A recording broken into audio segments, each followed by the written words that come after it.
अस्सलाम वालेकुम। आप देख रहे हैं प्रोग्राम खबर। ये है, मैं हूँ शाजिया अकरम। प्रोग्राम में मेरे साथ हैं समी इब्राहिम और सईद काजी। नाजरीन, आज रमज़ान मुबारक का तीसरा दिन है। कल पहला रमज़ान और इतवार बाजार लगा, लेकिन लोगों को इन बाज़ारों में जाकर मायूसी के सिवा कुछ नहीं मिला। ना तो चीज़ों की क्वालिटी और म्यार अच्छा था और ना ही कीमतें कम थी कि हर कोई ले सकता।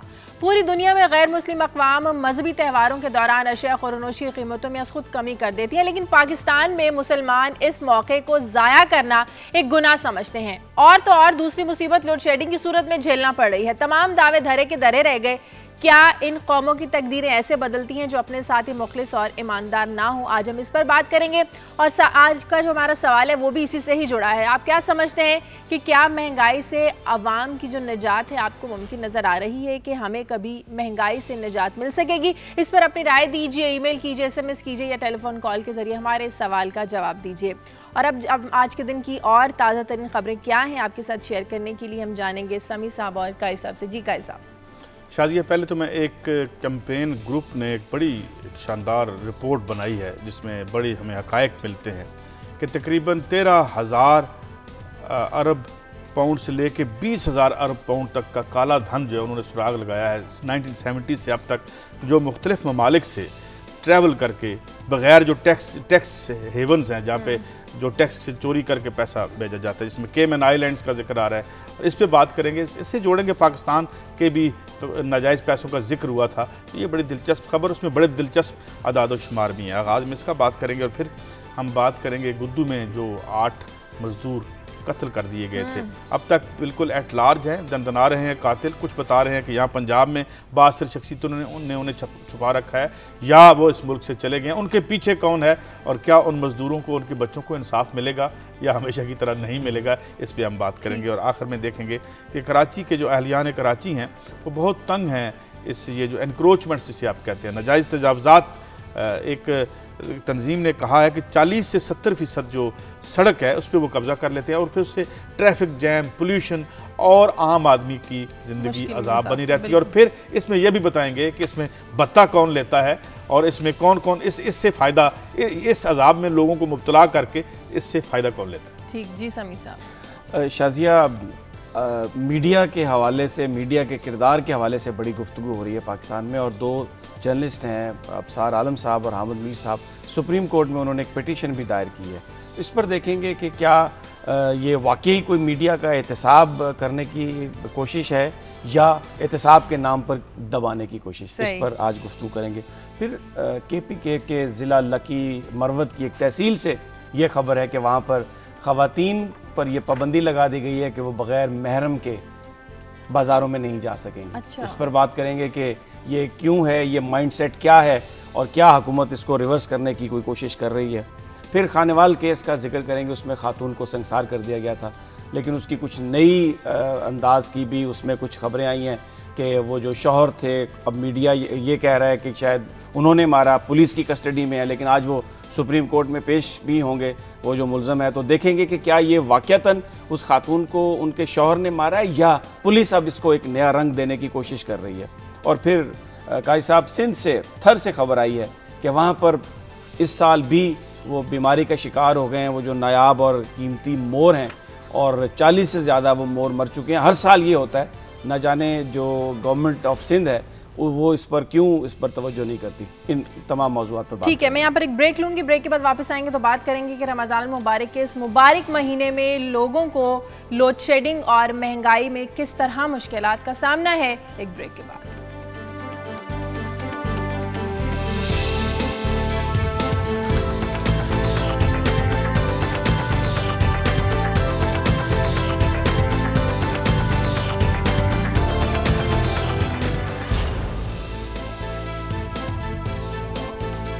ब्रेक के बाद खुशामदीद नाज़रीन। पूरी दुनिया में मजहबी त्योहारों में अशिया खुर्दनोश की जो कीमतें होती है इसमें खुद कमी कर दी जाती है ताकि तमाम अशिया खुर्दनोश, कोई छोटा है, बड़ा है, अमीर है, गरीब है, हर कोई उससे इस्तेफादा हासिल कर सके। लेकिन हमारे यहाँ कैसा वैसा क्यों नहीं होता? मेरे ख्याल में ये अभी कुछ दिन पहले हमने दुनिया TV पे एक चलाया था पैकेज भी, जुल्फ़कार अली का बड़ा अच्छा पैकेज था जिसमें उन्होंने 42 बरस कबल एक खबर छपी, उसकी हेडलाइन निकाली थी कि जी रमज़ान आते ही महंगाई का आगाज़ हो गया। तो उन्होंने अच्छी बात कही उसमें कि ये खबर अगर ये बीच में से डेट निकाल दें तो खबर आज की भी वही लगती है। हाँ। अब इसमें यह है कि ये जो प्राइस मैकेनिज्म बनाया गया और जिस मईशत को जिस मफरूज़े पे उस्तवार किया गया पिछले 25, 30, 40 सालों में, उसका ये एक लाजमी, देखिए ना, हम सतही बातें बड़ी करते हैं, वो ये हो गया, अब चीफ मिनिस्टर साहब अगर कहाँ पहुँच जाए मार्केट में तो कीमतें सस्ती हो जाएंगी। You need to create a mechanism, कोई बैलेंस होता है, कुछ चेक्स होते हैं, वो आप लगाते हैं, ठीक है। अब आपने मंडी, अभी आज मैं खबर उसका अपनी खबर का भी जिक्र करूंगा कि जब आप रेगुलेट नहीं कर रहे मार्केट को आपने ब्लाइंड मार्केट फोर्सेस को आपने कहा कि वो खुद कर लेंगे सब कुछ, ऊपर से आके कार्टल्स बैठ के और हुकूमत और जो उनके एहलकार हैं वो हम जानते हैं कि किस कदर गैर बदउनवान है, ये भी हमें पता है। लिहाजा ये कनाइमस के साथ क्या होता है कि जब रमज़ान आता है आप लोगों का खाल खींचना शुरू कर देती है, और ये मतलब मुझे ऐसे लगता है जैसे प्राइस लिस्ट लगाई नहीं है, ऐसा भी नहीं है कि नहीं लगाई हुई, तो फिर हमारे जो अपने लोग हैं उन्हीं की वो जो आप जाते हैं कोई प्राइस लिस्ट लगी होती है वहाँ पे, बिल्कुल लगी हुई होती है, हुकूमत की अलहदा से लगी हुई होते हैं, लेकिन जो दुकानदार है वो अपनी मर्जी की नहीं देते हैं। मैं कल एक खबर सुन रहा था, समी इब्राहिम साहब, कीमतों की बात हुई कि ये जो यूटिलिटी स्टोर है, हाँ। वो किसी जगह पे एक यूटिलिटी स्टोर वाले बता ले रहे थे लोगों से, मतलब ये इससे ये लगता है कि बिल्कुल बेसिकली देखें ये जो महीना है ये बरकतों का और मुसलमान है, अकीदे का भी एक मसला है। एक तो आपने बता दिया बिल्कुल सही है, मैकेनिज्म नहीं है। दूसरा जो नाजायज मुनाफाखोरी है ये हम खुद करते हैं, वही ना, हम खुद इसमें एक तो मैकेनिज्म नहीं है और दूसरा कम से कम इस महीने में भी कुछ थोड़ा, वो कहते हैं ये महीना है जी ज़ब्त का महीना, सब्र का महीना, आपने भूखा रहना है ताकि आपको एहसास हो। लेकिन हम कहते हैं कि इस महीने में जितना लूट लो, लेकिन इस महीने में होता क्या है कि आप जाएं किसी चीज को लेने के लिए भी, एक तो वो जो कार्टेल का काजी साहब जिक्र करते हैं उन्होंने प्राइस बढ़ाई हुई है, दूसरा वो जो बंदा वहां पर बैठा है उसने भी शायद वो ईदी की खरीदारी करनी है बच्चों के लिए, या वो समझता है कि ये पूरे साल में एक महीना आया है जिसमें मैं कमाई कर सकता हूँ। तो हम इसमें हम उसको फिर कसूरवार कह सकते हैं अगर हम ये सोचें कि उसने भी अपने घर में कुछ लेके जाना है। नहीं, वो बेसिकली जब एक रेस लगी ना माशरे में, जब आप अखलाकियात बिल्कुल ख़त्म होती जा रही हैं, एक तो बड़े आदमी जो बैठा है कीमत को कंट्रोल कर रहा है वो कीमत बढ़ा देता है, दूसरा जहाँ जहाँ जो भी आदमी बैठा है जो सामने बात समझ में आई है वो भी इस हिर्स और लालच में मुब्तला हो गया कि मैं सारे का सारा मुनाफा ले लूं। तो ये सिस्टम का अपनी जगह पर कसूर होगा, लेकिन कुछ जो हमारा जो मजहब है वो भी कहता है इस महीने थोड़ा रिस्ट्रेंट शो करें, लोगों की के लिए बात करें। लेकिन काजी साहब सच्ची बात यह है कि एक तो मैकेनिज्म नहीं है और दूसरा आप किसी जगह पर भी चले जाएं, कोई अमीर है गरीब है, वो बिल्कुल एडवांटेज जो उठाने की कोशिश करता है, जिससे इस बात की भी बड़ी जरूरत है कि हम सब लोग एक दूसरे को आगाही दें। सर्टेन इंडिविजुअल एग्जांपल्स, बाकी तो कुछ इनफरादी एग्जांपल्स होंगी जो लोग जो हैं अखलाकियात या मजहब या इसके दर्स में से अपने ऊपर अप्लाई करते हैं, मगर हमने तो ये देखा शाजिया, जलजला आ जाए तो खैमों की कीमत बढ़ जाती है, खैमे गायब कर दिए जाते हैं, हर मिजरी जो है उस मिजरी से भी ये लोग जो फायदा उठाने की कोशिश करते हैं, कोशिश नहीं करते फायदा उठा लेते हैं। इसी तरह रमज़ान आता है, बज़ाहिर तो हम इतना एक खुदा तरसी की बात करते हैं, मगर हम अब आप ये बात बताएं, मिसाल के तौर पे जब मैं ये बात करता हूँ कि रमज़ान को तो छोड़े आम महीनों में भी आपने बहुत सी ऐसी नेमतें हैं, मिसाल के तौर पे इस मुल्क में बहुत सा फ्रूट पैदा होता है, मगर हमने उसको एक 70-80% आबादी की पहुंच से दूर कर दिया।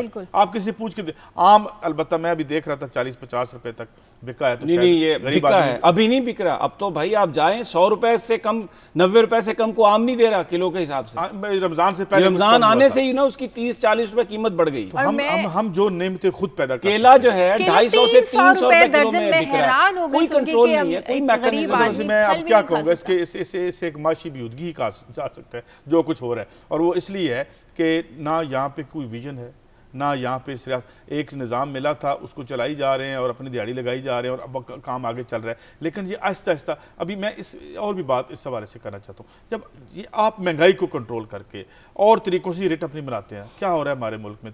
कल परसों जो हम अभी खबरें हमने इंक्लूड नहीं की, समी साहब 6-7 हमारे जो है शहीद हुए गवादर में लोग, उसके बाद वो पटड़ी उड़ गई। ये मैं पता है रिलेट क्यों कर रहा हूँ कि आप स्टेक्स पैदा करते हैं आम आदमी के, आप कैसे इन मरकज गुरेज कुव्वतों को डिस्करेज करते हैं by creating a decent life for your citizens. जब आप ये नहीं करते तो फिर आप बैठ के रोते रहते हैं, बयान दे आते हैं हम जाके, नहीं जो हमारे झंडे से इस तरह, हम भी झंडे का बड़ा एहतराम करते हैं, मगर आपको कंक्रीट स्टेप्स लेने पड़ते हैं जिसमें एक पूरा साइज निस्बतन ऐसी जिंदगी और महंगाई को नीचे कंट्रोल करना पड़ता है, फिर लोगों का। अच्छा, सब्सिडी देने का जो ऐलान किया था, फिर वो पैसा कहाँ जाता है, तो इसको फिर मैनेज किस तरह करते हैं?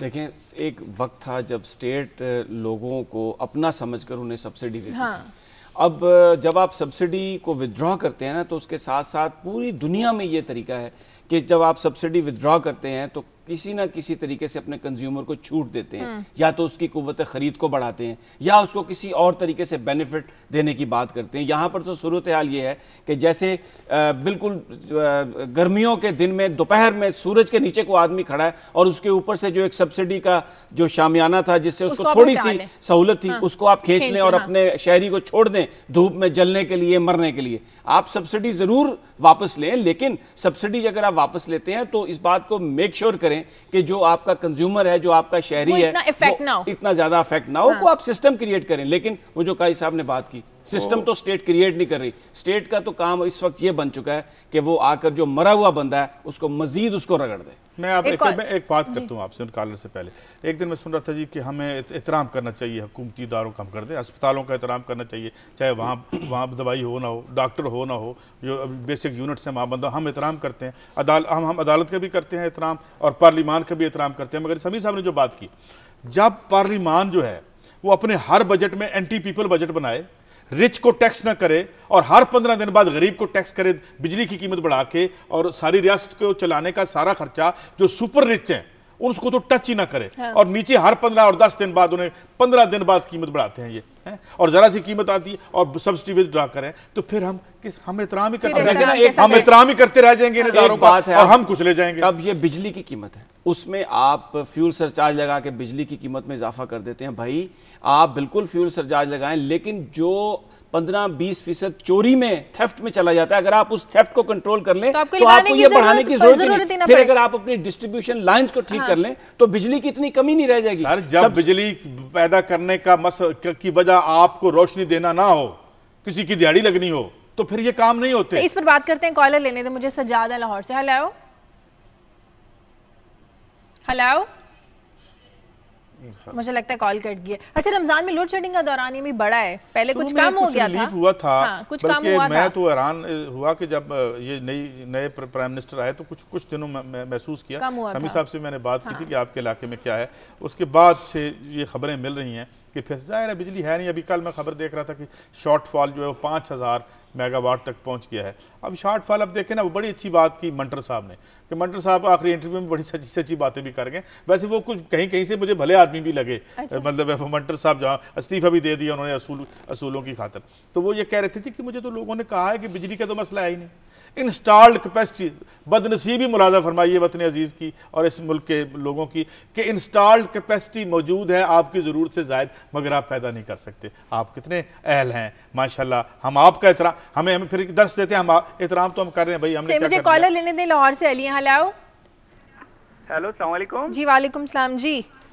मैंने ये बात करनी थी कि ये देखें, रमज़ान से पहले जो है लीमू की कीमत 80 रुपए किलो थी, और अब रमज़ान के 4 दिन बाद ही जैसे आया 200 रुपए किलो हो गई, और टमाटर की कीमत जो थी वो 20 से 25 रुपए किलो थी, 60 रुपए हो गई। हमारे जो हुक्मरान हैं वो बिजली के लिए तो सबको कहते हैं जी बाहर आएँ और आके इसके लिए एहतजाज करें, तो वो क्यों इन महंगाई के लिए ये जो रेट बढ़ाए गए हैं इसके लिए क्यों नहीं एहतजाज करवाते कि चलो जी आओ चलें आज मंडी चलते हैं, जाके पूछते हैं उनसे कि जनाब अली क्यों नहीं ये रेट किस तरह बढ़ गया। एक लीमू की कीमत जो 80 रुपए किलो थी वो 200 रुपए किलो कैसे हो गई, या टमाटर की कीमत जो 20 रुपए। ठीक है, बहुत शुक्रिया आपका, बहुत शुक्रिया आपका, बड़ी अच्छी बात की इन्होंने जो बात कही है ना, इस बिल्कुल ये वाज़ेह है कि ये जो कीमतें बढ़ी हैं इसका ताल्लुक इससे नहीं है कि कोई जो अशिया हैं उनमें कोई कमी वाक़या हुई है, जिन्स मौजूद है, लेकिन क्योंकि नाजायज़ मुनाफाखोरी करनी है। अब यही वो बात है, आप उस दिन एक प्रोग्राम में भी गई थी, हमारे दोस्त हैं वानी साहब, कह रहे थे मैं प्रोग्राम बंद कर देता हूं। अब जब हम ये बात करते हैं कि जो कीमतें हैं इसको कंट्रोल रखना सूबाई हुकूमत की जिम्मेदारी है, इसको कंट्रोल रखना वानी साहब के कुलीग्स की जिम्मेदारी है, तो वो कहते हैं जनाब आप मुस्लिम लीग नून पर तनकीद कर रहे हैं, हम जी टीवी प्रोग्राम बंद करते हैं। तो मेरी गुजारिश ये है कि टीवी प्रोग्राम जरूर सुना करें और बेसिक जो आवाम का मामला है उसको हल करने की कोशिश करें। ये जो कीमतें बढ़ी लोड शेडिंग के लिए कैंप लगाकर बैठना मेरे ख्याल में ये काफी नहीं है। उसने सही कहा कॉलर ने कि आप जो अपना जो फ़राइज़ हैं, बेसिकली उन्होंने निशानदेही ये की कि आप इस पर नज़र रखें और अपने जो फ़राइज़ हैं उनको सही अंदाज में सर अंजाम दें। आगे बढ़े जी, आगे बढ़ते हैं आपकी खबरों की तरफ। हमने वो एक स्टोरी दी थी कंदकोट की, और जो गुदू में 8 मज़दूरों को जो है वो शहीद किया गया था, मैं तो यही कहूँगा। और उस हवाले से कोई पेशरफ्त नहीं हुई शाजिया। और अब एक ऐसी सूरत हाल बताई जा रही है, और वो साहब जो रऊफ़ खोसा साहब हैं वो वहाँ से वो बड़े इन्फ्लुएंशियल हैं, और बड़े इन्फ्लुएंशियल लोग जो हैं बताया जाता है कि उनकी वो पीछे मौजूद हैं। कुछ वो जिस तरह मज़ारी कबाइल का भी जान मज़ारी साहब हैं, सुना है भाई वो बड़े पावरफुल आदमी है वहाँ के, और वो पता नहीं हिलता, ये बताया गया हमने। हम अपने नुमाइंदे से भी बात करेंगे अगर वो देखें। अगर जी हमारे साथ हैं दिलीप कुमार। दिलीप बताएगा कि क्या पेशरफ्त हुई है इसमें अब? जी शाजिया, ये 1 माह गुजर गया है जो 8 मजदूर वहाँ पे जांबाग हुए थे। तहसील नाजिम जो थे, साबिक तहसील नाजिम कश्मोर अब्दुल रऊफ खोसो और उनके साथियों की फायरिंग से अभी तक एक भी मुलजिम को पुलिस ने गिरफ्तार नहीं किया है। ये हैरानकुन बात है कि 8 मजदूर जांबाग हो जाते हैं और पुलिस एक भी मुलजिम को गिरफ्तार नहीं करती। हालांकि जब फायरिंग हुई थी, जब ये वाकया हुआ था, तो ये तहसील नाजिम और उसका भाई अब्दुल बाकी खोसो वहाँ पे मौजूद थे। फायरिंग के दौरान पुलिस जब आई, रेंजर्स आई, तो उनको निकाल के हिफाजत मकाम पे पहुंचा दिया गया और उनको गिरफ्तार करने के बजाय उसको फरार होने का रास्ता दिया गया। तो अभी तक पुलिस ने एक भी जवाबदार वहां से गिरफ्तार नहीं किया है। और जो मकतूल हैं उनकी ये कोशिशें हैं कि वो जल्द से जल्द मुलजिम गिरफ्तार है। उन्होंने एहतजाज का रास्ता भी अपनाया हुआ है, लेकिन कोई खातिर ख्वाह उनको रिजल्ट नहीं। दिलीप ये बताइए कि जब ये फायरिंग हुई तो मजदूर तो निहत्ते थे, यही बताया गया, उनके पास तो कोई असला नहीं था, और वो किसी अपने साथी की मौत का जो है वो बैठे कुरान खानी कर रहे थे। जी ये वहाँ पे गुड्डू थर्मल जो पावर हाउस है उसके बिल्कुल सामने एक हबीब रफीक कंपनी है, वो प्रोजेक्ट एक चल रहा था, वहाँ पे मजदूर काम कर रहे थे। लेकिन सही बात है कि 3 दिन कबल जब ये 22 जून को वाकया पेश आया था, तो ये 19 जून को जो है ना एक मजदूर वहाँ पे पुरस्कार नमूने जांबाग हो गया था, जिसकी कुरान खानी हो रही थी। मजदूर वहाँ पे कुरान खानी कर रहे थे, तो अचानक वहाँ पे जो अब्दुल रऊफ खोसो है जो उस प्रोजेक्ट की निगरानी भी कर रहा था, वो आया और मजदूरों को बदजत जिद की कि वहाँ से काम पे चलें और कुरान खानी जो कर रहे थे उसको छोड़ के काम करें। तो मजदूरों का ये कहना था कि हम कुरान खानी अपने मजदूर की पूरी करेंगे फिर काम शुरू करेंगे। इस पे उनमें कशीदगी हुई और मुसलह अफराद पहुंच गए अब्दुल रऊफ खोसो के, और अब्दुल बाकी जो खोसा है उसके मुसलह अफराद पहुंच गए और अंधाधुंध फायरिंग की, जिसमें 8 अफराद जांबाग हुए थे और 25 अफराद से जायद जो है ना वो जख्मी हुए थे। तो वो असला कोई भी नहीं था, मजदूर वो हाथ खाली थे उनके, और वो सिर्फ कुरान ख्वानी कर रहे थे और उस पे। अच्छा, ये दलीप ये बताइए कि ये भी कहा जाता है कि वो क्योंकि जो वाकया हुआ ये शायद सिंध की हद में हुआ, और अब जो मुल्जमान हैं वो पंजाब में जो खोसा ट्राइब है उसकी पनाह में आ गए हैं, कुछ किस्म की भी बात वहां पे सुनने में आ रही है? जी ये वाकया जो हुआ था, ये गुड्डू थर्मल पावर हाउस वो कश्मीर की हुदूद में आती है। तो ये सही बात है कि जो मुलजिम है अभी वो सारे वहां से फरार हो गए हैं। तो जो मुलजिम के इतलात हैं, हमारे पास जो इतलात हैं, जो अब्दुल रऊफ खोसो है वो पाकिस्तान से फरार होकर दुबई में वो क़याम पज़ीर हैं, जबकि मकतूल जो कह रहे हैं, मकतूलों से मेरी बात, मकतूलों के वर्षा से बात हुई है, वो एक कौम परस्त रहनुमा है अब्दुल सत्तार मज़ारी। उनका ये कहना है कि जो अब्दुल रऊफ खोसो है उनके इतलात के मुताबिक वो डेरा गाजी खान के इलाकों में या लाहौर के किसी इलाके में या कोयटा के किसी इलाके में है, और अब जो मुस्लिम लीग नून के रहनुमा है जुल्फकार खोसो उसको पुष्टपनाही हासिल है, उसकी वो सपोर्ट कर रहे हैं। अच्छा दिलीप, आप जब मेरी आपसे बात हो रही थी तो आपने मुझे बताया कि जिस कंद कोट जहां से आपका ताल्लुक है वहां पर जो मिनॉरिटीज़ हैं, हिंदू बिरादरी को भी बड़ी मुश्किलात का सामना है, और चीफ मिनिस्टर सिंध जो वहां पर आए, लेकिन उन्होंने जो असल जो मामला था जिसकी वजह से हिंदू माइग्रेट कर रहे हैं उसके बारे में कोई बात ही नहीं की वहां पे। जी ये भी हैरान कुन बात है। जो वजीर आला सिंध सैयद कायम अली शाह कल यहाँ पे सिंध काबीना कहे गए हैं, इजलास भी हुआ था।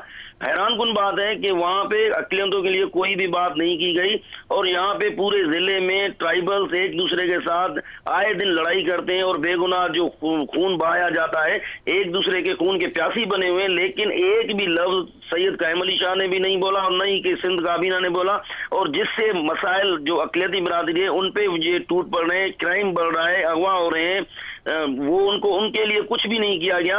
अक़लियती चीख रहे थे, लेकिन एक भी बयान या एक भी वहाँ पे स्टेप नहीं लिया गया कि अक़लियतों के लिए तहफ़्फ़ुज़ कैसे किया जाए ताकि ये अक़लियती जो माइग्रेट कर रहे हैं उसको रोका जा सके। बहुत शुक्रिया दिलीप कुमार। अंदाजा करें कि चीफ मिनिस्टर साहब कायम अली शाह साहब इतने बड़े सीनियर सियासतदान हैं, कायम लेकिन अली ज्यादा शाह साहब सीनियर से हो गए। पहले ये तो पूछें कि कुरान पाक पढ़ते हुए मजदूरों को वहां से उठाया गया और फायरिंग करके मार दिया गया, और सलीम जान मजारी साहब बताए जा रहे हैं उनकी पुष्टपनाही कर रहे हैं, जुल्फकार खोसा साहब का भी नाम आ रहा है। भाई इसको तो क्लियर करें।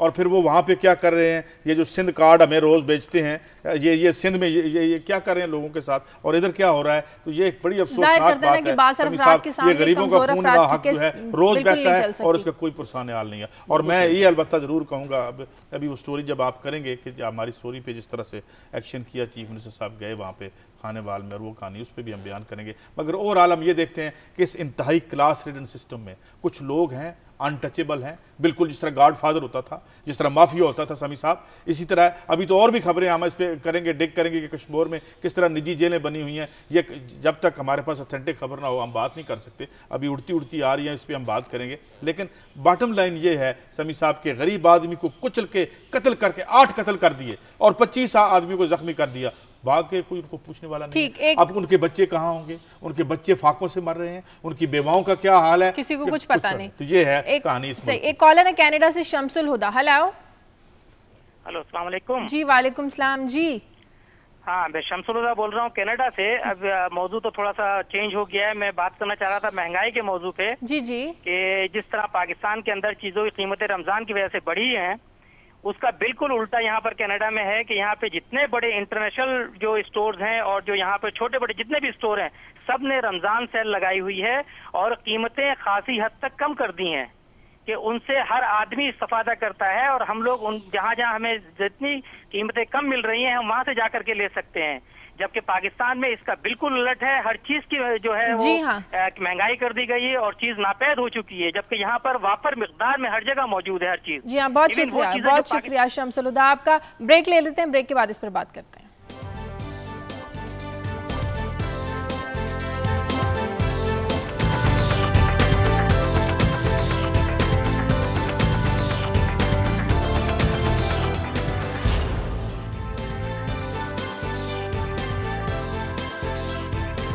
ब्रेक के बाद खुशामदीद। एक कॉलर है झंग से, साजिद। हेलो अस्सलाम वालेकुम। वालेकुम सलाम जी।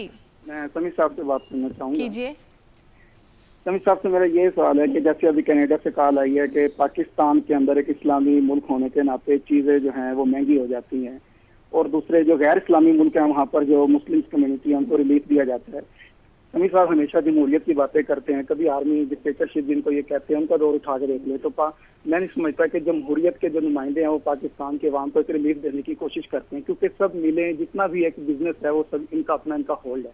और जब आर्मी आती है, इक़्तिदार में आती है, जिसको आर्मी के डिक्टेटरशिप का नाम दिया जाता है, उसमें अवाम को एक खासा रिलीफ दिया जाता है। जैसा कि पिछले अरसे में आप देख सकते हैं कि मुशर्रफ साहब का दौर था, उसमें आवाम को एक रिलीफ दिया गया।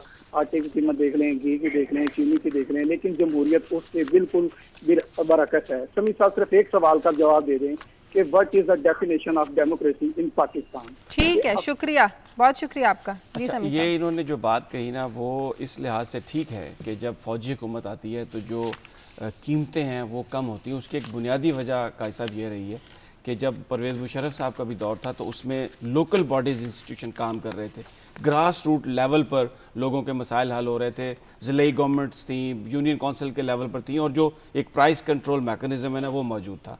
तो इसलिए उसका जो रिज़ल्ट था वो बेहतर था। और इस प्रोग्राम में हमेशा मैंने यही बात की है कि जो आप इख्तियारात हैं वो अगर आवाम को मकामी सतह पर दें, भले वो नए सूबे बना कर दें, भले उसमें बल्दियाती इलेक्शंस हों, वो ग्रास रूट लेवल पे दें तो वो बढ़ जाएगा। एक सिर्फ आखिरी कमेंट करूंगा उनका, उन्होंने कहा कि जिस सियासतदानों के मिले हैं, तो अगर भाई साजिद अगर आप ये समझते हैं कि इस मुल्क में जर्नैलों और जजेस की मिले नहीं है और वो मिले सिर्फ सियासतदानों की है, तो मेरा ख्याल है ये थोड़ा सा इन्वेस्टिगेट करने वाला। मैं साजिद की बात से एक और, अगर जर्नैलों के भी मिले हैं, सियासतदानों के भी मिले हैं और दोनों मिल के हमें उसमें खाम माल की तरफ पीस रही हैं, तो फिर डिस्टिंक्शन करना जिस तरह साजिद भाई ने कहा जमहूरियत क्या नहीं। फिर इसमें एक बात सवाल फिर वही आ जाता है ना, मैं उस बहस में नहीं उलझना चाहता कि दुनिया में जहां जहां भी बेहतरी हुई है क्या वो डिक्टेटरशिप में हुई है या उस निजाम में हुई है जिसमें आवाम को स्टेक होल्डर बनाया गया। थोड़ी बात आवाम की सह दी गई। अभी मैं ये सवाल करता हूँ, अभी आप इस स्टोरी पे आऊँगा खानेवाल के बाद, कि दुनिया में डिक्टेटरशिप खत्म कब हुई है, इस पर बात करेंगे। चलिए आपकी खानेवाल वाली स्टोरी पर आते हैं। अब इसमें नया एक एंगल आ गया है कि वो जो शौहर था उस औरत का जिसको संसार किया गया, वो इसमें इन्वॉल्व है, उसके कत्ल में? देखिए, ये रिपोर्ट्स आई हैं कि वो जो उसका शौहर है उसने कन्फेशनल स्टेटमेंट दी है पुलिस के सामने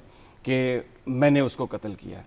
बात यह है कि उस औरत का कत्ल हुआ और उस औरत के जो कातिल हैं, चाहे वो पंचायत वाले हैं या उसका हस्बैंड है, वो उसको सज़ा मिलनी चाहिए। लेकिन मामला ये है कि ये कुछ शेडी सा लग रहा है। अभी हम अपने नुमाइंदे से भी बात करेंगे। आज वो जो मुलज़म है सुप्रीम कोर्ट में भी पेश होगा, क्योंकि चीफ साहब ने आज खुद नोटिस लिया हुआ इस पर, तो वो सामने आ जाएगी बात। लेकिन उसको पकड़कर 3-4 दिन हो गया, उसको उसके वर्सा से नहीं मिलने दिया गया। और फिर एक सवाल है, मैं अभी हमारे अगर नुमाइंदे लाइन पर हैं तो उनसे पूछना चाहूँगा कि वो जो फैमिली है, उस लड़के की माँ ने उस अपनी बहू के कत्ल होने से पहले जाके सेशन जज को भी ये दरख्वास्त दी, पुलिस को भी दरख्वास्त दी कि पंचायती एक फैसला हो गया है, उसके बाद हमें ये खतरा है कि हमारी बहू को कत्ल कर दिया जाएगा। तो वो सारे का सारा मामला, अगर वो साजिद साहब हैं हमारे नुमाइंदे, तो उनसे पूछ लेते हैं। हमारे साथ साजिद, क्या पेशरफ्त हुई है इस केस में अभी तक? जी, इस केस में अभी तक ये पेशरफ्त हुई है, जो पुलिस के ज़राए हैं वो बाला ये कह रहे हैं कि इसमें इस कत्ल में उसका शौहर इन्वॉल्व है। लेकिन जो उनके वर्सा हैं उनका ये कहना है कि 2 दिन से ये पुलिस की तहवील में है, पुलिस ने इसको किसी के साथ नहीं मिलवाया, सिर्फ एक दफा हमारी उससे मुलाकात आमना सामना करवाया है। अब पुलिस का ये भी कहना है कि इसने अभी तक अपने 3-4 बयान जो है ना वो बदल लिए हैं। पहले ये उनका कहता था, पंचायतियों का नाम लेता था, फिर इन्होंने अपने रिश्तेदारों का नाम लिया, फिर ये अपने आप अब कह रहा है अपने आप को।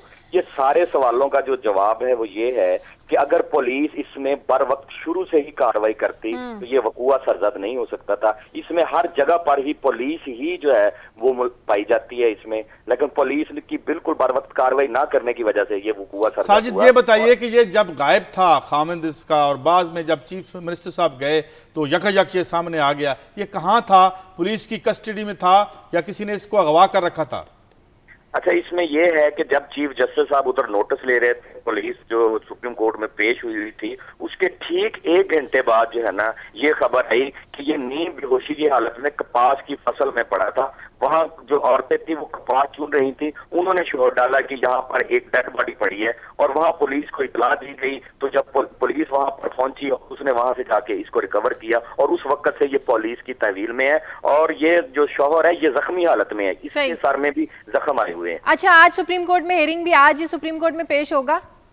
जी, आज सुप्रीम कोर्ट में पेश होगा। पुलिस जो है इस वक्त उसको लेके वहां पहुंच चुकी है सुप्रीम कोर्ट में, वहां आज इसको सुप्रीम कोर्ट में पेश किया जाएगा। मेरा एक सवाल और है साजिद, ये बताइए कि चलें ये तो सुप्रीम कोर्ट फैसला करेगी, हम तो कोई फैसला करने वाले नहीं है, मगर बादियुल नज़र में जो हमें नज़र आता है कि वो ये है कि एक तो इसकी बीवी मारी गई, दूसरा इसको अगवा किसने किए रखा अब तक, तीसरा ये जख्मी है, चौथा पुलिस ये कह रही है जी किसने स्टेटमेंट दे दी है कि मैंने मारा है। खासा शेडी मामला लगता है, क्योंकि मीडिया पे आने के बाद अब यही तरीका रह गया है इस कत्ल से बचने का। आपका क्या एक अमूमी तासुर क्या है लोगों का इलाके में? ये लोगों के इलाके में ये है, एक तो वो जो राजा बिरादरी है पूरा गांव उनका है और ये सिर्फ 3 जो घर है ना वहां इनके पूरे गांव में, ठीक है जी। उसके बाद इस औरत का पूरे गांव, वो राजा बिरादरी है जिन पर इल्जाम लगा है, वो भी इस बात को गवाही देने के लिए तैयार है कि औरत कोई बद किरदार नहीं थी, कोई कुछ नहीं था। तो फिर उसके शौहर ने उसको क्यों कत्ल किया, किस वजह से कत्ल किया, क्या वजह थी वो कत्ल करने की, ये बात बिल्कुल अभी तक सामने नहीं आ सकी है। वो खुद शौहर खुद उसके साथ अदालत में आया, खुद उसने आके वहां पर रिटेन दायर की, खुद शौहर जाके उसके साथ वो करता था। तो उसको कत्ल करने की आखिर ये क्या वजह पेश आई उसको कि उसने अपनी बीवी और जिसके 5 छोटे-छोटे बच्चे हैं उसने क्यों इसको किया? जी हाँ, बहुत शुक्रिया। आपका बड़ा कंफ्यूजन है इस केस में, लेकिन फिर भी सुप्रीम कोर्ट में मामला है। इस सारे केस में जो एक अच्छी बात हुई कि सुप्रीम कोर्ट का नहीं, 2 बातें हुई। हाँ जी, एक तो चीफ साहब ने भी खुद नोटिस लिया और दूसरा ये कि चीफ मिनिस्टर साहब खुद भी वहां पर गए, मौके पर गए और उसकी माली इमदाद भी की। और एक तासुर, एक यानी उनके जाने से डेफिनेटली एक मकामी जो इंतजामिया उसको ये मैसेज आया कि इसको इन्वेस्टिगेट करना। और अब लग ये रहा है कि शायद वो जो बासर अफराद हैं, जिस तरह से हम अक्सर वो फिल्मों में भी देखते हैं, लेकिन फिर कि अगर किसी गरीब आदमी को ये कह दिया जाए कि अगर तुमने ये बयान दिया तो वो तुम्हारे बच्चों को भी मार देंगे, सबको मार देंगे। तो अब देखें ये चीफ साहब क्या इसको किस तरीके से देखते हैं और क्या हकायक हैं। बहरहाल पुलिस अपना किरदार पहले सही अदा करती तो शायद इस तरह नहीं होता। सही बात कही उसने कि जी। कैसे साहब आपकी खबरों की तरफ आते हैं? शाजिया, मैंने आज एक गार्जियन की खुसूसी खबर थी जो मैंने इस पे आज काम किया और उसमें बड़े हैरत अंगेज फिगर्स निकले। 1970 एक वहाँ पे कैंपेन ग्रुप है जिसे टैक्स जस्टिस नेटवर्क कहते हैं, जो जेम्स हेनरी हैं उसके, वो फार्मर चीफ इकोनॉमिस्ट हैं कंसल्टेंसी मैकेंजी के। उन्होंने ये बताया है कि तकरीबन इस वक्त ट्रिलियन पाउंड से लेके 20 ट्रिलियन पाउंड तक, गोया 13,000 अरब पाउंड से लेके 20 अरब और पाउंड, आपको पता है डॉलर से ज्यादा है। ये काला धन है जिसको इस आलमी प्राइवेट बैंकिंग का सहारा लेकर ये पैसे सारे, और ख़ास तौर पर डेवलपिंग कंट्री से ये गए हैं, और ये स्विट्ज़रलैंड में है, ये जो है वो केमन आइलैंड में भी है। इसमें इंटरेस्टिंग बात यह है कि 6.5 ट्रिलियन डॉलर जो है इसमें, उनकी मलकियत सिर्फ 92,000 आदमियों की है, जो कि इस वक्त पूरी दुनिया की आबादी का 0.001% भी नहीं बनते। और इस रिपोर्ट में जो अगली बात सामने आई है वो ये कि ये जो पैसे ख़ास तौर पे गरीब मुल्कों से गए हैं, मसलन पाकिस्तान की मिसाल ले लेते हैं, इस पर काम भी हुआ और एक रिट भी पड़ी हुई है गालिबन दुरानी साहब की, उस पर हम देखेंगे क्या अपडेट है कि पाकिस्तान के बताया गया कि 200 से 500 अरब डॉलर। नज़ीर नाजी साहब जो वेटरन जर्नलिस्ट हैं उन्होंने 500 की फिक्र दी। मेरी बात हुई उज़ैमा बुखारी साहबा से और डॉक्टर इकरामुल हक से, वो भी बड़े एक रेस्पेक्टेड दानश्वर हैं यहाँ के। तो 200 अरब अगर हमारे पड़े हैं डॉलर, तो इसका मतलब यह है कि इस रकम से 4 दफ़ा हम अपना कर्जा अदा कर सकते हैं। तो ये जो एक पिछले 20 से 30, अब मैं आपको इंटरेस्टिंग फिगर दूसरे मुल्कों के देता हूँ। मसलन रूस में ये वादा किया गया था कि हम आपको डेमोक्रेसी देंगे, डेमोक्रेसी तो नहीं मिली, वहाँ प्यूटन आ गए हैं जो हर 4 साल बाद 5 साल बाद इलेक्शन चोरी कर लेते हैं। मगर 90 से लेकर अब तक जो पैसा वहाँ से चोरी होकर निकला वो 500 बिलियन डॉलर है, 500 बिलियन डॉलर। इसी तरह सऊदी अरब की फिगर आई कि वो 179 बिलियन डॉलर जो हैं 1970 से लेके वहाँ से ट्रैवल किए। और ये जो अच्छा इसमें मैं तो कुछ चीज़ें और शामिल कर दूँ मुख्तसरन शाजिया, कि ये जो HSBC का स्कैंडल आया, बैंक का, बार्कलेज का स्कैंडल आया, तो ये सारी बातें समझ में आती हैं कि जो ब्लैक कार्टल्स का, ड्रग मनी, टेररिस्टों का जो पैसा था, ये सो कॉल्ड जो मगरब के बैंक हैं ये इनको आगे लेके जा रहे थे। और मैं इसमें एक और बात आपको शाजिया बता दूं कि क्योंकि कॉलम कभी कभी समी साहब कोट करते हैं, तो मैंने एक गार्जियन में देखा इसको, चार्ल्स फर्गूसन जो कि एक डेकोरेटेड फिल्म डायरेक्टर भी हैं जिन्होंने बनाई थी इनसाइड जॉब, तो उनका कहना है अपने कॉलम के आखिर में लगता ये है कि सारे स्कैंडल के बाद दरमियान के कुछ लोग स्केप कोट बन जाएंगे। लेकिन उसका मैं फिक्रा कोट करता हूँ, but a true house cleaning seems beyond the capacity of America's politicians just now. In a way, the US political system has become the biggest money laundering operation of all. कि America का जो सियासी निज़ाम है वो money laundering का सबसे बड़ा, ये छपा है उसमें गार्जियन। एक कॉलर है न्यूयॉर्क से, असद हेलो जी, अस्सलाम वालेकुम। जी वालेकुम सलाम जी। जी मैं आपको मुबारक देना चाह रहा था कि तो आपका प्रोग्राम बहुत अच्छा है। दूसरा जो है खबर सुन के मुझे जो महंगाई के बारे में आज आप कर रहे हैं प्रोग्राम, मुझे इतना अफसोस हो रहा है कि मैं आपको बताऊं कि दुनिया में, समी इब्राहिम साहब यहाँ न्यूयॉर्क रह गए, मुझे जानते हैं, असद नज़ीर मेरा नाम है, कि सबसे बुरे जो मुसलमान है वो पाकिस्तान में रहते हैं। ये सारे जो अलहाज बनते हैं, हाजी बनते हैं, मंडियों को कंट्रोल करते हैं, सबसे ज़्यादा मिलावट ये करते हैं हर चीज़ में, हर चीज़ इनके कंट्रोल में, और ये मुसलमान अपने आप को कहलाते हैं। शर्म आती है हमें इस प्रोग्राम देख के बाहर बैठे हुए कि यहाँ रमज़ान सेल लगी होती है और वो रमज़ान में हर चीज़ डबल कर देते हैं। ठीक है, बहुत शुक्रिया, बहुत शुक्रिया। तो उन्होंने जो बात कही ना कीमतों में इजाफे की, वो तो हम भी कर रहे हैं, लेकिन मेरा ख्याल है जो उन्होंने अल्फाज इस्तेमाल किए ना कि ये सारे अलहाज ये ऐसा नहीं है। ट्रेडर्स इसमें करते हैं और जो आदमी ये काम करता है यकीनन उसका अपने अकीदे से ताल्लुक़ जो है वो कोई मेरा ख्याल है ज़्यादा स्ट्रॉन्ग नहीं है। और ये भी कैटेगराइज कर देना कि दुनिया में सबसे बुरे मुसलमान पाकिस्तान में रहते हैं, मेरा ख्याल है ये नामुनासिब बात है। ऐसी बात नहीं है, अच्छे बुरे मौजूद होते हैं सोसाइटी में, लेकिन बैठ के इस तरह अपने मुल्क में लोगों को इस तरह महंगाई के आलम में तड़पता देखते हैं, देखें जिस बात का फीलिंग्स हैं, नहीं जिस बात का वो जिक्र कर रहे हैं ना, वो ये है कि ये एक बुनियादी जो मुनाफा बनाने की जो स्कीम होती है ना, अगर आप चीज़ों की कीमत कम कर देंगे तो आप उसकी सेल बढ़ा देंगे। पूरी दुनिया में जहाँ पर अमेरिका, यूरोप या जहाँ पे ये इस तरह मार्केट इकोनॉमी है, वो कीमतें इसलिए कम करते हैं कि ज़्यादा से ज़्यादा लोग खरीद सकें। यहाँ पर भी अगर आम की कीमत आपने 100 रुपये किलो रखी हुई है, अगर आप उसको जो पहले मार्केट में कीमत थी उससे भी 5-10 रुपये कम कर देंगे ना, यानी मार्जिन ऑफ प्रॉफिट कम कर देंगे, उसकी सेल इतनी होगी कि आप उतना ही मुनाफा कमाएंगे। लेकिन क्योंकि यहाँ पे वो उस अंदाज में सिस्टम चल नहीं रहा, तो इसलिए ये कीमतों में इजाफा वो करते हैं। लेकिन ये एक है हकीकत, सारे मुसलमान जो हैं वो मंडियों पे काबिज तो नहीं है। यहाँ पे जो आप जो इस हद तक तो मैं आपसे एग्री करता हूँ, यहाँ पे किसान देखिए जो मुनाफाखोर है इस्तेसाल करने वाले का कोई मजहब नहीं है, वो उसका मकसद सिर्फ पैसा बनाना है। उन्हीं के बारे में वो भी तो इसलिए ये कैटेगराइज कर देना कि ये के बारे में। इस्लामाबाद से एक और कॉलर है महमूद। हेलो, अस्सलाम वालेकुम जी। वालेकुम सलाम जी। मैं महमूद कियानी बोल रहा हूँ इस्लामाबाद से। अपने टीवी का वॉल्यूम प्लीज म्यूट कर दीजिए, आपकी आवाज नहीं आएगी ठीक। अच्छा, मेरी रिक्वेस्ट ये है कि ये रमजान शरीफ का महीना है, बड़े मेरे भाई ने अमेरिका से बड़ी अच्छी बात की है कि हम मुसलमान क्या हैं। अब हमारी हुक्मरान जो है वो ही मुझे शक में पड़ रहा है कि यही मुसलमान नहीं है। अब पूरी रात को मैं वाने सदर से हमारा घर जो है 10 किलोमीटर में है, तो पूरी रात को 2 घंटे मेरे बच्चे या मैं नहीं सोया हूँ, और सुबह की फजर की नमाज भी नहीं पढ़ सके क्योंकि रात को पूरी उस वक्त थोड़ी सी देर बिजली आई है तो सो गए हम। ठीक है, तो खुदा के लिए इनको कहें कि इन यजीदों को कि यार कुछ न कुछ ख्याल करें अवाम को। बाकी तो जो हो रहा है कम से कम ये रात को तो सुकून से सोने देना। अपने दिनों इनके 10 एसी लगे हुए हैं। बिल्कुल, बहुत शुक्रिया महमूद आपका, बहुत शुक्रिया आपका। ख्याल है ये जो उन्होंने बात की हमारी भी वही बात है, और हुक्मरान वो सुन रहे हैं उनकी बात। हम सब भी यही कहते हैं कि ये वादा किया था कि लोड शेडिंग नहीं होगी शहरी रफ्तारी पे, लेकिन वो वादा फिर भी पूरा नहीं किया। 5000 मेगावाट की शॉर्टफॉल है, तो कैसे ना हो। वो चश्मा न्यूक्लियर पावर प्लांट जो है वो ख़राब हुआ है, और हमारे जो अहमद मुख्तार साहब है वो कहते हैं कि आज तक ठीक हो जाएगा तो फिर लोड शेडिंग कम होगी। अच्छा, आपकी खबर की तरफ आते हैं। लकी मरवत में महरम के बगैर बाहर निकलने पर पाबंदी लगाई गई है। यानी ये एक अजीब किस्म का कानून आया। वो घर से बाहर ही नहीं निकल आई है, वो जो एक ज़िला लकी मरवत की एक तहसील है वहाँ पर यह वाक़या हुआ। वहाँ जो इजलास था वो ये था कि रमज़ान शरीफ में कीमतों को कंट्रोल किस तरह से किया जाए, तो उलमा भी थे। तो उन्होंने एक चीज़ कहा जी कि वो बड़ी बेहयाई भी होती है, रमज़ान शरीफ में बड़ी उरियानत होती है, और वो ख़वातीन आती हैं अकेली आती हैं, और वो बग़ैर आजकल बड़े यहाँ पर दुपट्टे वगैरह नहीं लेती, कुछ किस्म की बात की।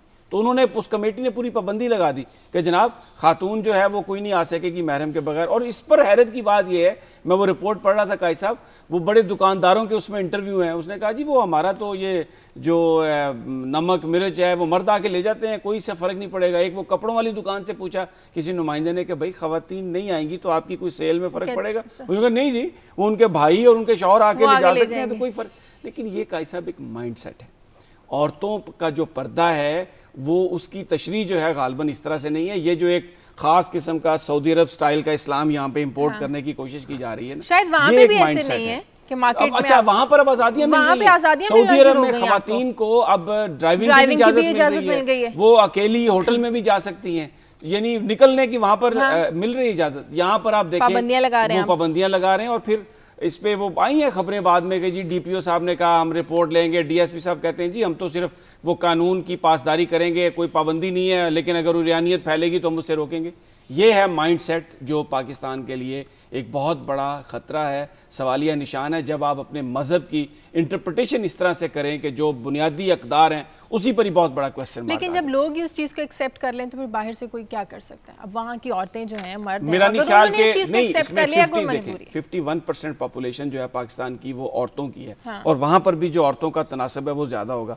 चंद मर्द ये बैठ कर फैसला कर लें कि औरतों को बाहर नहीं निकलना। आप कैसा फील करेंगी अगर आपको ये कहा जाए कि आप किसी महरम के बगैर घर से निकल ही नहीं सकती? मैं बिल्कुल अच्छा फील नहीं करूंगी। तो ये ज्यादती है ये कह के जी वहां पर वो लोगों की कोई वहां पर अक्सरियत की राय नहीं है। हाँ, जो लोग सोसाइटी को गन के जरिए कंट्रोल कर रहे हैं, और उसमें अफसोसनाक बात यह है कि स्टेट उसका हिस्सा बन गई। ठीक है, शुएब हमारे नुमाइंदे लकी मरवत से, उनसे इस पर बात कर लेते हैं। शुएब, जो ये फैसला किया गया है कि वहां पर औरत महरम के बगैर घर से बाहर नहीं निकल सकती, अक्सरियत का ये फैसला है, लोगों ने एक्सेप्ट कर लिया है, मजबूरी है, मर्द और खवातीन राजी हैं इस फैसले पर?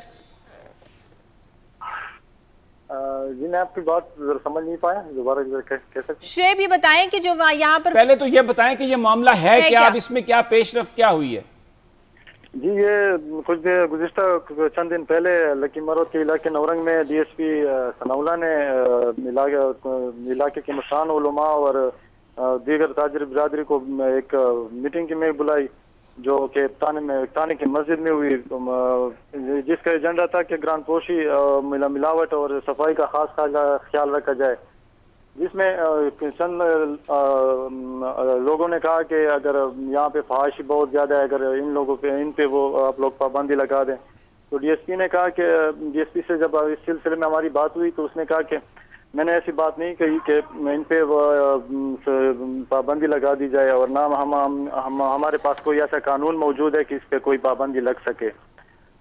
तो इस सिलसिले में जब डीपीओ से बात हुई तो डीपीओ ने कहा कि हमने इस पे कॉल बुलाई, हमने इस पे अब ये बताइए आप कि इस वक्त जो खवातीन हैं वो महरम के बगैर वहां पर बाजारों में आ सकती हैं या नहीं?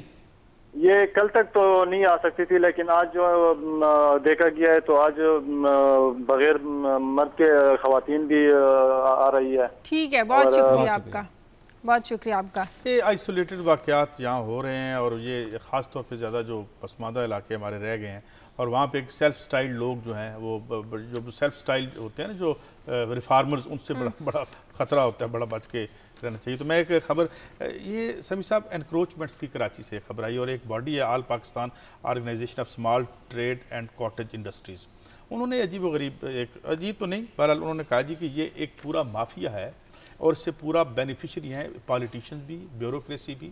और मैंने इस खबर को इसलिए पिक किया कि मैंने एक दो दफ़ा ये ऑपरेशन होते हुए देखा है, इवन लाहौर में भी। होता क्या है कि ये आते हैं और इनके आने से पहले पैगाम आ जाता है और फौरन वो छाबे, वो समोसे, वो हर चीज़ एकदम अंदर दाएं बाएं हो जाते हैं और एक फिर आहिस्ता आहिस्ता रेंगता हुआ एक बोसीदा सा ट्रक आता है जिसपे थोड़ा टूटा फूटा सामान होता है, फिर वो रुखसत हो जाता है और उसके बाद आहिस्ता आहिस्ता फिर छाबे लगने शुरू हो जाते हैं। और ये अब देखें इसमें यानी ये इसमें भत्ता बिल्कुल चलता है। दुकान वाले अगले उससे पैसे लेते हैं और फिर वो ऊपर जिन्होंने उसको हटाना है उन तक पैसे जाते हैं। और उन्होंने इसमें यह कहा है कि तकरीबन एक सड़क का जो 40 से 70% है वो उस पर इनकी इंक्रोचमेंट होती है, गाड़ियाँ रुक जाती हैं, धुआं, पोल्यूशन का इशू। अब या तो ये है कि लोगों के पास भी रोजगार नहीं है, रियासत कुछ करती नहीं है, वो तो कहती है इदारों का एहतराम करो और अपने काम खुद करो। मैं देख रहा था, एक हमायदीन का भी जिक्र करूंगा उनसे, वही बात तो कि जनाब क्या एहतराम करें, कोई काम करें लोगों के लिए। अब उनके हम अगर उनको उठा देते हैं तो ज़ाहिर हम माशी कत्ल करेंगे लोगों का। फिर इसका तरीका क्या है कि आप एक बाजार बनाएं, लेकिन बाजार बिल्ड करें। उसमें यह है कि जो आदमी नाजायज काबज हुए हैं उनसे तो आपने जगह वागुजार करानी है, ये कोई बात है? फिर आप उनके लिए जगह तो फिर अगर वो वागुजार कराते हैं तो आपने कह दिया कि आप वो इस तरह से नहीं कर सकते। साहब मैं बदकिस्मती से जरा सतही बात नहीं कर रहा, मैं सिर्फ ये कह रहा हूँ कि जो लोग वहाँ लगा रहे हैं, क्योंकि उनके ये मुझे बताएं जो सड़कों पे आप क्या पेंसिलें बेच रहे हैं, ये कौन है? आधे मुल्क को कोई चीज़ बेच रहा है, बिकॉज आप जॉब क्रिएशन नहीं कर रहे। आप लोगों को प्रॉपर इनको अगर उठा के आप बाजार बना दें, बाहर ले जाएं, कोई एक जगह मखसूस कर दें ताकि इनको भी रोजगार मिल सके और वो भी, मैं ये बात कर रहा हूँ। अच्छा, अब ये मैं शाजिया खबरें तो सबसे जो अहम खबर जो मेरे हिसाब में थी वो थी मीडिया के एहतसाब के हवाले से जो पिटीशन है, उसमें अफसार आलम और हामिद मीर साहब ने सुप्रीम कोर्ट में वो गए हैं। ये तो बड़ी अच्छी बात है, एहतसाब होना चाहिए, एंकर्स का भी होना चाहिए, लेकिन एक बड़ा सवालिया एक निशान है इस पे ये कि जो सहाफ़ियों का एहतसाब है, क्या वो हुकूमत करेगी, क्या वो अदालत करेगी या सहाफ़ी खुद करेंगे? अब तक काजी साहब माजी में यही होता रहा है कि जो सहाफ़ियों इजहार राय के जो कवानीन हैं हुकूमत ने हमेशा उसमें कभी कौमी सलामती और इस किस्म के नाम पर उनको कदगन लगाने की कोशिश की है। अब भी जो सहाफ़त में करप्शन का जिक्र है वो चंद लोग उसमें शामिल हैं जो काजी साहब 1% भी नहीं खराब कर रहे हैं। बेचारे जो हज़ारों अखबारी सनद से वाबस्ता जो लोग हैं वो साइकिलों पर आते हैं, वैगनों पे आके सफर करते हैं। असल साफी वो है। यहाँ पे ना कुछ ना डेकोरेट, क्या कहते हैं, कोई इसमें भी सेलिब्रिटीज़म आ गया है, पता नहीं सेलिब्रिटी, क्योंकि असल साफी वो है जो खबर दे रहा है, अखबार बना रहा है, प्रूफ रीडिंग कर रहा है। मगर यहाँ पे एक और फिर क्या कि ये जो सबसे बड़ी तकलीफ दे बात हुई कि जो पॉलिटिक्स की डिवीजन थी वो डिवीजन सहाफत में भी आ गई। हमें पता होता है कि ए ने अगर कॉलम लिखा है तो उसमें GHQ का जिक्र किस अंदाज से आएगा, बी ने अगर लिखा है तो जरदारी साहब का जिक्र कैसे होगा, सी ने अगर लिखा है तो मलिक रियाज साहब और ये जो एंकर नुमा लॉबियस्ट हैं बेसिकली, ये एंकर्स हैं, ये दर हकीकत लॉबियस्ट हैं जो मुख्तलिफ एजेंडा लेके चलते हैं। अब मैं समझता हूँ कि सहाफियों का एहतसाब सहाफ़ी खुद कर सकते हैं। जो सहाफ़ती तंजीमें हैं उनको इनिशिएटिव लेके वो बनाना चाहिए जिसमें एक ज़ाब्ता अखलाक उसमें मैंडेटरी हो कि सहाफ़ी अपने एसेट्स बयान करे, अपने सारे बैंक अकाउंट्स बयान करे। मैं नहीं समझता कि अदालतें या हुकूमत वो अगर इसको कंट्रोल करने की कोशिश करे या एहतसाब करने की कोशिश करे तो वो पता कर लें जो करोड़ों में है, जो पूछा गया है सवाल, और एक टीवी प्रोग्राम में भी पूछा गया कि जनाब ये करोड़ों रुपए किसको दिए, इतना तो बता। मैं ये समझता हूं कि बजाय इसके कि आप कोर्ट में जाएं, हर सहाफी ये बताए कि 10 साल पहले उसके क्या एसेट्स थे और खुद अपने पब्लिक कर देना कि अब 10 साल के बाद कितने घर हैं, कितनी गाड़ियां हैं, कितना बैंक अकाउंट है, इसमें अदलिया को पिछले 4 सालों में जो सीक्रेट फंड है उसके बारे में भी बता दें, वो भी बता दें, अच्छा एक कॉलर ले लेने कैसे है मंडी भाउद्दीन से। हेलो, तो बड़े यही तो बात है बेसिकली, इसमें ना कोई किसी को कमीशन बनाने की जरूरत है भाई, आप सीधा अपने एसेट्स बयान कर दें और फिर अगर किसी को किसी के बारे में शक है तो उसकी इन्वेस्टिगेशन हो जाएगी। बता दें कि किस किस्म की मतलब माली इमदाद अगर किसी की हुई है, किसी गरीब साफी की, बिल्कुल वो तरस रहा था बेचारा पानी के गिलास, तो किस किस को ये सीक्रेट फंड कहां से। एक कॉलर है हमारे साथ मंडी भाउद्दीन से कैसर। हेलो, मेरे ख्याल में कॉलर कट गई है उनकी कॉल। प्रोग्राम का वक्त भी खत्म हो गया। बहुत शुक्रिया काइस साहब आपका, समी साहब आपका। प्रोग्राम के लिए फीडबैक दीजिए खबर@दुनिया TV.tv पर। इजाजत दीजिए, अल्लाह हाफिज़।